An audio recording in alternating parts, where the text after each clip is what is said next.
किंवा प्राकृतिक खेती करण्यासाठी जे जीवामृत तयार करावं लागतं त्यासाठी ही स्लरी बॅग आहे. याला जीवामृत स्लरी बॅग म्हणतात.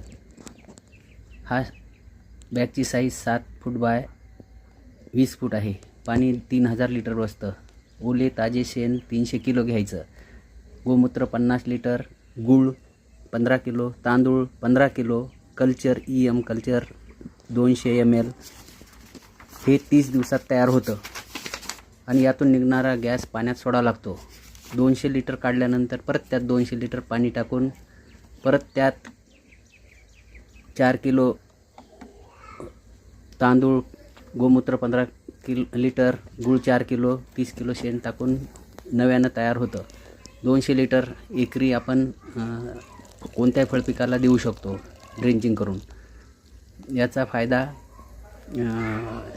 जीवामृत मिळाल्यामुळे जीवाणू चांगले तयार होऊन सर्व खतं लवकरात लवकर लागू पडतात.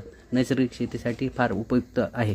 त्याच्या काडी कचरा त्यात नसल्यामुळे आपण ड्रीपमधून पूर्ण फळबागेला, स्प्रिंकलरमधून कोणत्याही पिकाला देऊ शकतो. याचा हा एकमेव फायदा आहे. एरवी जीवामृत तयार करताना त्याला हलवावं लागतं, फिल्टर करावं लागतं आणि शेतातले मजूर ते काम करायला तयार नसतात. त्यामुळं हे जीवामृत स्लरी बॅग फार उपयुक्त आहे.